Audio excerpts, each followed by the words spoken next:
일단 인플레 자체는 솔직히 오는 거를 막을 수가 없으니까 지금은 소중하게 가지고 있는 월급을 어떻게든 자산을 사야 되는 상황인 것 같기는 해요. 근데 그런 부분에서 사실 그냥 저는 금융주는 큰 리스크는 솔직히 없다고 생각해요. 오히려 지금 미장에 대해서 사람들이 너무 맹신하는데 그게 더 위험할 수도 있죠. 이제는 조금씩 더 국장 봐도 되지 않을까. 특히 저평가된 것들도 있으니까.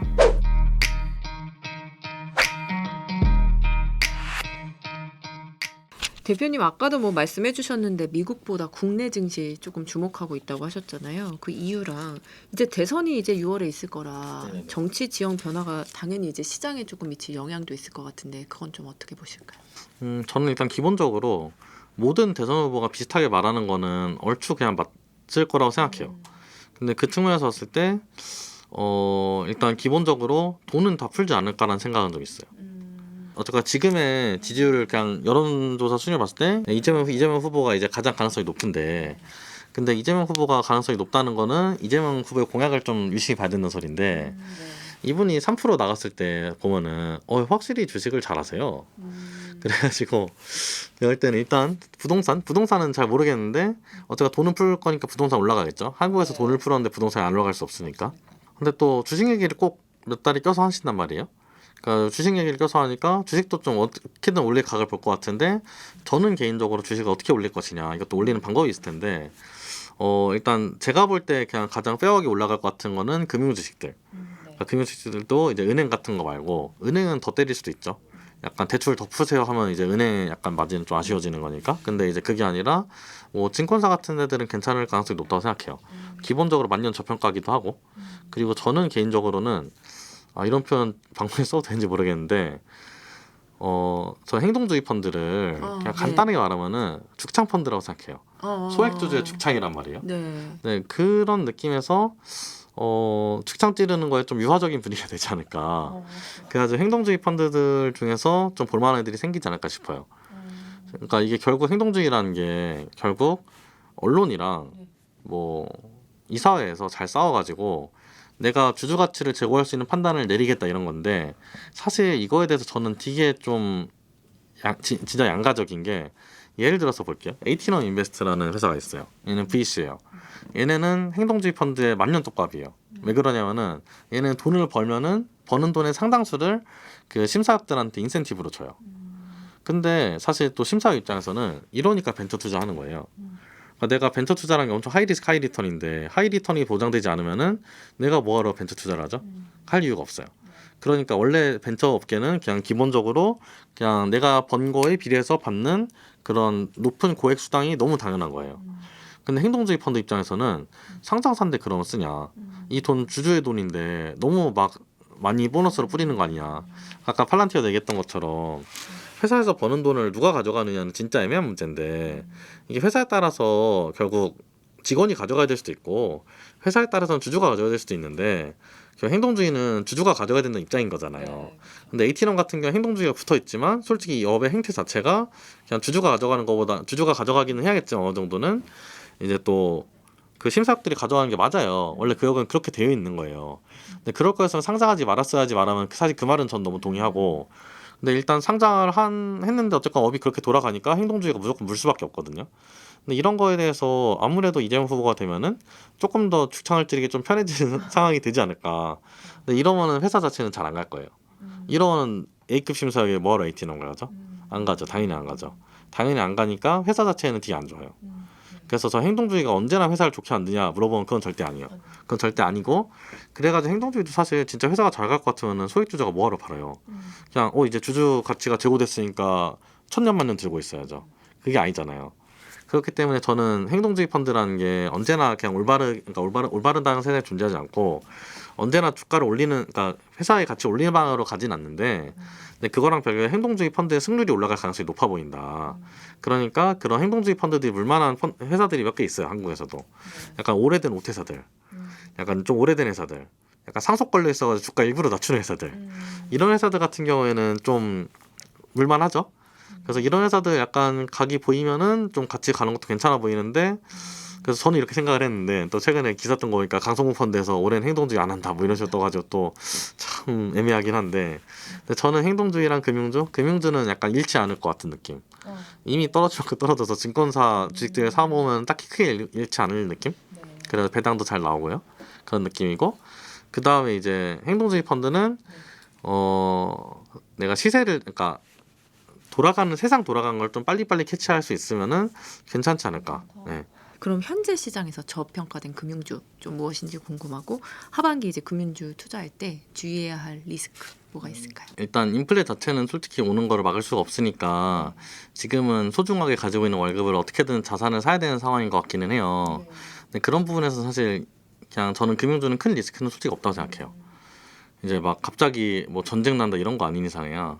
아마 와장창 떨어질 가능성은 별로 없고, 그냥 만년 저평가였기 때문에 여기서 더 떨어질 것 같지도 않거든요, 사실은. 그래서 저는 개인적으로는 뭐 그냥 드는 생각은, 그냥 회사 이름 실명 안 해 좀 그렇긴 하지만, 저는 보험사가 없는 증권사들이 몇 개 있어요. 근데 그런 회사들이 증권사 중에서 플레이를 엄청 노력해서 하거든요. 그런 회사들을 좀 보는 게 맞는 방식인 것 같아요. 근데 이게 왜 그러냐면은, 한국을 포함해서 모든 금융권 사이즈가 어떻게 되어 있냐면은 은행이랑 보험이 크고요, 증권사는 작아요. 그래서 계열사에서 이제 은행이 있으면은 여기가 메인이 되는 거죠. 증권사는 그러면 약간 서브가 되는 거란 말이에요. 그래서 증권사가 있는데 얘네가 플레이를 잘하고 있는데, 근데 보험사가 없어요, 계열사가. 그럼 얘네들은 증권사에서 어떻게든 죽어라 살아라 뭔가 실적을 내야 되거든요. 이런 회사들이 조금 더 잘할 가능성이 높겠죠, 아무래도. 그래서 저는 그 기준 정도는 좀 가져가는 건 괜찮은 것 같아요. 그리고 이거는 좀 많이 개인적인 생각인데, 금융권은 돈 좋아하는 사람이 많이 가는 회사가 좋은 것 같아요. 그런 회사가 그냥 잘 가고, 금융권 안에서도 공무원 스타일의 분들이 많이 가는 분들은 조금 약간 실적 측면에서 아쉬울 수도 있을 것 같거든요. 물론 사고는 덜 치겠죠. 네. 그런 부분에서는 제가 아는 약간 자본주의의 화신분들은 다 메리츠가 있긴 합니다. 근데 저는 개인적으로 링크드인 투자 되게 중요하다고 생각해서, 제가 대학생 한 1학년 그쯤에 이제 잘했던 선배들은 다 구글 갔거든요. 근데 그때 구글 샀으면 괜찮았겠죠? 그런 느낌으로 그냥 좋은 사람들이 모이는 회사 사는 게 가장 확실하다고 생각하기는 해요. 근데 그거를 내가 부회자가 알기가 어려우니까 약간 어려운 거지만, 뭐 제 주변에 이제 증권사 중에서 잘하시는 분들은, 그러니까 잘한다기보다는 약간 이거 되게 좋아하시는 분들은 메리츠 많이 가시긴 하더라고요. 아니, 나중에 이제 메리츠 친구한테 전화 오겠네요. 대표님이 최근 지금 투자할 때 아니고 창업할 때다 이런 네네. 이야기를 해주셨었는데, 그렇게 판단하신 배경이 일단 궁금하고, 또 지금 뛰어들기 좋은 창업, 뭐 AI 시대인데 뭐 어떤 쪽을 좀 눈여겨보고 계신지도 궁금합니다. 사실 이렇게 창업하라고 그러는 게 진짜 원수한테나 권하는 건데, 약간 선물 옵션이랑 비슷한 거죠. 근데 이제 그럼에도 불구하고 이렇게 말을 하는 이유가 없지는 않아요. 이게 왜 그러냐면은, 사업이랑 투자랑 되게 비슷한데 다른데, 저는 어떤 프레임으로 보냐면은, 사업은 그 자본을 얼로케이션 하는 거예요. 자본은 무조건 총알이 100개가 있어요. 이 100개를 어디다 쏠지를 정하는 거예요. 이게 돈이 많든 작든 무조건 100개만 있거든요. 그냥 비중이 중요한 거니까. 자본 배치를 어떻게 할 거냐. 이걸 잘하면은 이기는 거고, 못하면 지는 거고. 근데 그러면 사업은 뭐냐면은, 자본도 배치하는데 사람도 배치하는 거예요. 그래가지고 차이가 딱 하나밖에 없어요. 사람 배치하는 거. 그래가지고 내가 사람 배치를 잘할 수 있으면 사업을 하는 거고, 사람 배치를 못할 것 같으면 안 하면 되거든요. 그냥 그 정도 생각인데, 근데 저는 둘 중에 하나는 해야 된다는 확신은 솔직히 좀 있어요. 왜냐면은 인플레이션이 지금 전 세계적으로 올 것 같은 느낌인데, 솔직히 다시 한번 여기 안 그래도 코로나 때도 약간 노동에 같이 박살난다 이런 소리 많이 나왔는데, 다시 한 번 더 박살나면 이거 감당되나 싶거든요. 그래서 약간 이게 좀 나쁜 선동성 말일 수도 있지만, 이제는 진짜 직장에서 뭔가 노동에서 버는 거가 쉽지 않겠다. 지금 주 4일째 얘기 나오잖아요, 공약으로. 그냥 주 4일째 된 다음에 3일짜리 부업 얻어서 주 7일째 셀프로 돌려야 될 수도 있다, 진짜로. 이제는 좀 슬픈 현실이죠. 그래서 저는 약간 결국 사업이나 투자 둘 중 하나는 해야 된다고 생각하는데, 근데 지금 같은 시대에서 왜 사업을 하는 게 좋을 수 있겠느냐. 일단 첫 번째로, 예전에 비해서 써야 되는 사람 숫자가 많이 줄었어요. 이게 되게 커요. 전 이게 가장 핵심인 것 같은 게, 대표적으로 저는 IT 쪽이니까 제가 보는 쪽에서는 게임 같은 걸 보면은, 게임이 원래 전통적으로 사람이 엄청 드는 개발이거든요. 왜냐하면 게임은 일단 만들려면은 일단 아트 있어야 되죠. 배경음악 있어야 되죠. 그리고 당연히 게임 개발 자체도 해야 되죠. 게임 개발도 하려면은 생각보다 게임 개발 자체 안에서도 난이도가 높아요. 개발 중에서 난이도 높은 개발이라고 생각해요. 그래가지고 인원이 진짜 많이 필요해요. 막 GTA 같은 거 보면은 GTA 6 이번에 새로 나오는 버전이 있는데, 그냥 개발 비용이 조단이에요. 뭐 말이 되는 금액인가 싶은데, 근데 뭐 한국에 있는 RPG도 개발 비용 몇백억은 그냥 손쉽게 나가잖아요. 그러니까 생각보다 비싸요, 되게.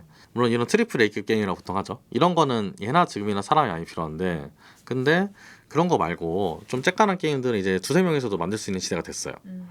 그러면 이게 수익률이 말도 안 되게 좋은 게, 여러 가지가 좋은 게 실패해도 부담이 없어요. 그냥 몇 번 더 돌면 돼요. 참고로 이렇게 해가지고 성공한 게 애니팡이에요.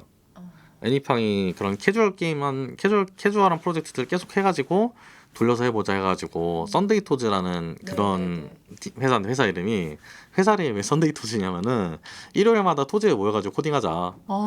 그래서 썬데이 토즈예요. 참고로 앵그리버드도 비슷하게 성공했어요. 앵그리버드는 앵그리버드 팀이 만든 51번째 게임이에요. 앞에 50개 게임은 다 산산조각 났고, 근데 대신에 그 팀이 되게 코딩을 잘했는지 일주일에 하나씩 만들어가지고 한 1, 2년만 해보자 이랬대요. 그래서 1년 차에 이게 딱 터진 게 앵그리버드. 이제는 그 사이클이 더 빨리 돌 수 있는 거죠. 사람이 적게 되고 개발을 AI가 많이 해주니까. 그런 부분에서 굉장히 괜찮은 시대인데, 그럼 뭐 게임 개발만 이러냐면 그렇진 않은 것 같아요. 저는 정말 많은 부분에서 AI가 도움을 줄 수 있는 부분이 있는데, 대표적으로 뭔가 산부자동화를 한다든지 이런 부분도 좀 도와줄 수가 있고, 뭐 솔직히 GPT 딥리서치 같은 거 시키면은 애지간한 조사 같은 거 지가 다 해주거든요. 제 생각에는 일반 인간 RA보다 훨씬 나은 것 같아요. 그냥 그 정도 되면은 그냥 뭐 본인이 뭔가 리서치 같은 직업을 필요로 하면은 진짜 리서치를 약간 GPT 많이 써가지고 많이 자동화할 수 있고, 번역 같은 쪽도 솔직히 문이 잘 열린 거죠.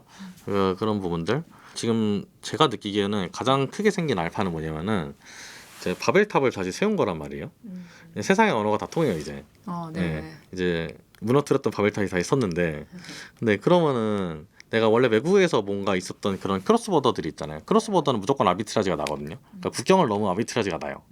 대표적인 이거를 어떻게 체감하실 수가 있냐면은 알리익스프레스에 들어가가지고 똑같은 물건 검색해보면 체감이 돼요. 그냥 물건 가격이 3분의 1인데 약간 이게 바로 한국어 중국어 알면 먹을 수 있는 약간 차이였던 거죠. 근데 이제는 그걸 번역기가 좋아졌으니까 많은 사람들이 먹을 수 있어요. 대표적으로 뭐 제가 볼 때는 괜찮은 거는 인도에서 개발자 땡겨와서 한국에 있는 프로젝트 묶어준다든지, 예를 들어 미국에 있는 프로젝트 이미 다 하고 있어요. 영어가 통하니까. 한국에 있는 거는 객단가가 그래 인도보단 비싼데, 근데 뭐 인도 애들 쓰면은 내가 그 차이 먹을 수 있죠. 대신에 내가 그런 PM하는 약간 프로젝트 매니저하는 그런 걸 알아야 되는데, 그런 걸 어떻게 한다? 열심히 공부한다. 근데 공부를 아예 피할 수는 없죠. 사업할 건 공부를 당연히 해야 되는데, 제가 그런 식으로 뭔가 할 수 있는 게 많아진 거죠. 사람이 적게 써도 되니까 창업하기 좋다, 첫 번째. 그다음 두 번째로는 한 사람도 할 수 있는 일이 늘어났다. 사실 맥락이 비슷하기는 해요. 근데 이제 1인 창업만으로도 꽤 많은 일을 할 수 있고 꽤 많은 돈을 벌 수 있는 시대가 된 거라고 생각해요. 그래서 제가 지금 하는 회사들도, 저는 지금 회사를 두 개를 하는데 두 개 다 사람을 되게 적게 굴리거든요. 근데 적게 굴려도 일 자체는 꽤 많이 돌아가요. 거의 사람 하나당 프로젝트 하나씩 돌아가는데 다 꽤 큰 기업 프로젝트들이기는 하거든요. 근데 그게 왜 돌아갈 수 있느냐 하면 LMM이 잘하니까. 물론 다른 도와주시는 이제 그런 분들이 너무 잘 도와주셔서 그런 것도 있고, LMM이 잘 도와주는 것도 있고. 약간 이걸 스타크래프트로 비유를 좀 하자면은, 원래 스타크래프트에서 보면은 내가 저그라는 종족이 있어요. 거기서는 원래 울트라 리스크가 엄청 크고 비싼 유닛이라 저글링이라고 가장 싼 종족을 그런 유닛을 같이 뽑아야 돼요. 그래가지고 원래는 약간 그런 헤드 하나에 수많은 이제 그 어소들을 같이 굴렸거든요. 근데 이제 어소는 필요가 없어진 거죠. 헤드만 뽑으면 돼. 그러니까 남는 돈으로는 계속 확장하는 거죠. 그래서 이제는 저글링 울트라에서 울트라만 뽑으면 되는 시대가 와버렸다. 그렇기 때문에 소수의 인원만 뽑아도 되고, 그렇기 때문에 휴먼 코스트가 너무 줄어가지고, 그렇기 때문에 사업하기가 좋은 시대가 되긴 했다. 일단 저는 그게 가장 커요. 그러니까 글로벌하게 가기도 좋고 여러모로. 그래가지고 실제로 글로벌하게 가는 분들도 있는 것 같고, 한국에서도.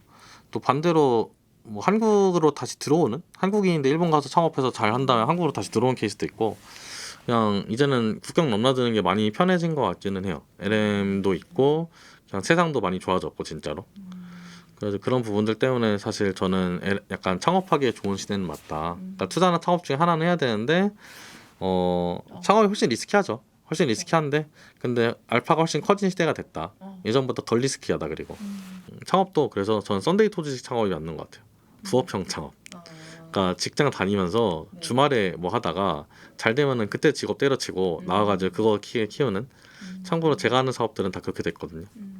비트코인에 대해서도 좀 여쭤보고 싶은데 트럼프 2기 체제에서 비트코인과 뭐 코인 관련주의 투자 전략 좀 어떻게 보실까요? 코인 관련해서는 비트코인이랑 다른 코인을 완전히 구분해야 된다고 생각하기는 해요. 왜냐면 비트코인은 자산이고 이제 다른 코인들은 아직까지는 어쨌거나 이제 투기의 대상이긴 하거든요. 그러니까 전 투기 대상이 나쁘다는 게 아니라 플레이를 다르게 가져가야 된다. 비트코인 사는 거는 전 되게 좋다고 생각해요. 그러니까 올라가서 좋다 이게 아니라 그냥 실제로 특정 나라의 환율이 박살났을 때 해칭하기 가장 좋다. 그러니까 비트코인 같은 게 솔직히 뭐 효용 가치가 없는 건 아니거든요. 송금 같은 부분에서는 뭐 리플이나 비트코인이나 효용 가치가 괜찮거든요, 둘 다. 그래서 그런 가치 저장 수단으로서의 그런 기능은 확실히 지난 몇 년 동안 입증이 된 것 같아요. 그러니까 21년도부터 지금까지 주가가 오르락 내리락이 너무 심하잖아요. 근데 비트코인도 같이 오르락 내리락 거리긴 했지만 얼추 나스닥 정도 이상의 뭔가 그 표준 편차를 보여주지는 않았거든요. 그러니까 예전에 생각했던 코인이랑 좀 다른 거예요. 오히려 최근에 $1가 더 많이 왔다 갔다 하는 것 같아요. 네. 여러 가지 이유로. 그래가지고 저는 이 정도 되면은 달러 원보다 비트코인이 더 안전한 건가? 약간 뭐 실제로 그렇다는 건 아닌데. 그래가지고 저는 가치라는 게 진짜 애매한 말이라서 뭐 어디 태평양 어디 부족 가면은 동그란 돌 가지고 가치로 이걸 가지고 화폐를 한다 그러잖아요. 이 돌이 뭔가 어떤 실용적 가치를 가지고 있기 때문에 그런 게 아니라 그냥 교환의 가치는 그냥 서로 인정만 하면 되는 거거든요. 네. 그렇기 때문에 약간 저는 비트코인 자체는 그런 가치를 인정을 받았다 일단. 그렇기 때문에 투자로서 들고 있는 거는 나쁘지 않다. 그냥 이거는 그냥 말 그대로 에셋 파킹이죠. 네, 그런 의미에서 나쁘지 않다. 그리고 이제 다른 코인들에 대해서는 여러모로 왔다 갔다 하는 생각인데 개인적으로 이더리움은 좀 별로라고 생각하고요. 물론 최근에 많이 오르기는 했는데 이더리움 왜 별로라고 생각하냐면은 이더리움 생태계에서의 원래 가설은 뭐였냐면은 이더리움을 거래할 때마다 내는 세금이 있어요. 가스비라고 그러거든요. 그 가스비가 원래 꽤 비쌌어요. 근데 그 가스비가 계속 내려가가지고 지금은 진짜 많이 내려갔거든요. 근데 이더리움 쪽 친구들이 맨날 뭐라고 얘기했냐면은 이 이더리움 생태계가 너무 좋은데 가스비가 비싸서 뭘 못한다. 가스비가 결국 내려가면은 많은 앱들이 이더리움에서 돌아갈 거고 그럼 이더리움은 그 전체 생태계에 세금을 걷는 굉장히 좋은 인프라가 될 것이다 라는 게 생각이었는데 지금 가스비가 진짜 많이 내려왔거든요. 근데 앱은 딱히 없어요. 그러니까 그 투자 아이디어가 깨진 거죠. 사실 이더리움이 진짜 기술 좋아하는 사람들한테 굉장히 포르노 같은 존재예요. 되게 말도 안 되게 섹시한 목표를 들고 있어요. 근데 그거랑 별개로 그 목표를 이루는 실패했죠. 포르노는 가짜인 거니까. 네, 가짜였던 거죠 이번에도. 그래서 약간 그래서 저는 그 이더리움 좀 회의적이고 뭐 굳이 내가 비트코인 말고 때려 죽여도 뭐 하나는 사야 되겠다 하면은 전 리플 자체는 괜찮지 않나 그 정도. 네, 그 정도 생각합니다. 마지막 질문 한번 드려볼게요. 올해 국장 포트폴리오 구성 좀 어떻게 가져가는 게 현명하다고 보시는지 한 말씀 부탁드릴게요. 저는 개인적으로 사실 제가 가져가는 포트폴리오는 어떻게 보면 직장인에 되게 부합하는데 제가 굉장히 바쁜데 약간 투자 때문에 바쁜 게 아니에요. 저는 AI 깔아주고 다니고 뭐 그런 것 때문에 바쁘단 말이에요. 그래서 사실 거의 집도 못 들어가고 차에서 자는 수준으로 바쁜데 그래가지고 저는 산화도 못 봐요. 못 보니까 어떤 의미에서는 직장인의 약간 극한 형태인 거죠. 근데 저는 이번에는 약간 금융주들 중에서 배당 잘 주고 좀 문제 없고 약간 이런 회사들로 많이 깔아놓을 것 같아요. 네, 그래서 국장 중에서는 그렇게 깔아놓을 것 같고 미장 지수 좀 사고 대충 그 정도로 마무리하지 않을까. 이게 사실 제가 계속 시간을 뭔가 좀 주고 볼 수 있으면은 그러면은 좀 봐줄만한 것 같. 약간 다양하게 좀 고민해볼 만한 것 같은데. 근데 솔직히 지금은 제가 그런 상황은 안 되거든요. 아쉽게도. 그래가지고 투자의 시간을 많이 안 쓸 거면은 저는 금융주 보는 게 맞다고 생각하고 투자의 시간을 많이 쓰고 싶으면은 저는 일본 상사주 이런 거 좋아요. 일본 상사주 같은 것도 그냥 저는 워렌 버핏 아저씨가 투자의 신이 맞는데 신이 신탁을 내려주고 갔잖아요. 일본 상사주 사라고. 아직까지 난 좋게 본다고. 심지어 원화 환율이 불안한데 해칭해주는 그런 상품들도 한국에서도 살 수 있거든요. 그냥 5대 상사주 모아놓은 ETF 뭐 이런 거 사면 되죠 사실. 그런 거 사도 나쁘지 않겠죠. 저는 그것도 괜찮다고 생각하고. 비율을 따지자면 굳이 몇 %씩? 저는 하게 되면은 사실 그냥 거의 지수 일부 사는 거 빼면은 그냥 금융주 한 두세 개 나눠서 몰빵할 것 같은데. 근데 그건 제가 그런 거고. 저는 왜 그러냐면은 제 개인적인 아까 투자 방법상 5개 이상을 못 넣어요. 이게 사람이 멍청해서 한 번에 여러 개를 못 봐요. 한 번에 한두 개밖에 봐도 못 본단 말이에요. 제가 한동안 잠깐 투자 열심히 할 때 그냥 제 포트폴리오를 그냥 저희 단톡방에서 공시한 적이 한 번 있었거든요. 근데 그때도 이거 사고 이거 팔았어요. 한 번에 하나씩만 들고 왔어요. 그래서 참고로 NC가 떨어질 때 같이 엄청 크게 맞긴 했는데 팔지도 못하고 6개월 동안 자사주라서. 아무튼 그래서 저는 한두 개만 들고 왔는데 이거는 취향인 것 같습니다. 근데 저는 그게 맞다고 생각하니까 그렇게 하기는 하죠. 여러 개를 들고 가면은 결국 지수랑 비슷하게 되는 것 같아요. 참고로 하나만 더 마지막으로 말을 하면은 지수는 여러분들이 생각하신 것보다 훨씬 좋거든요. 이게 왜 좋냐면은 좀 많이 간과되는 부분인데 지수가 계속 리밸런싱을 하는 것도 리밸런싱을 하는 건데 그 리밸런싱 요지가 뭐냐면은 잘 가는 애를 더 담고 못 가는 애를 빼잖아요. 이게 되게 좋은 것 같아요. 그러니까 시총 상위를 담는 것도 좋죠. 왜냐하면 시총 상위가 보통 이유가 있어서 시총 상위니까. 근데 올라가는 애들을 더 담고 내려가는 애들을 빼니까 아까 제가 말했던 뭔가 사람은 되게 하기 어려운 투자잖아요. 수익률이 되게 낮아지니까. 근데 지수는 그걸 자동으로 해주거든요.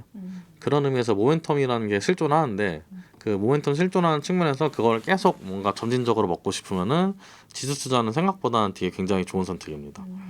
그래서 지수를 너무 무시할 필요가 없고 이제 다만 이제 그러니까 국장에서는 사실 사람들이 워낙 그냥 뭐 지수가 박스피라는 거에 너무 익숙한 부분이 있어가지고 지수 살 거면 미국 지수 사라 그러는데 저는 그 부분은 사실 어느 정도 동감하고요 개인적으로는.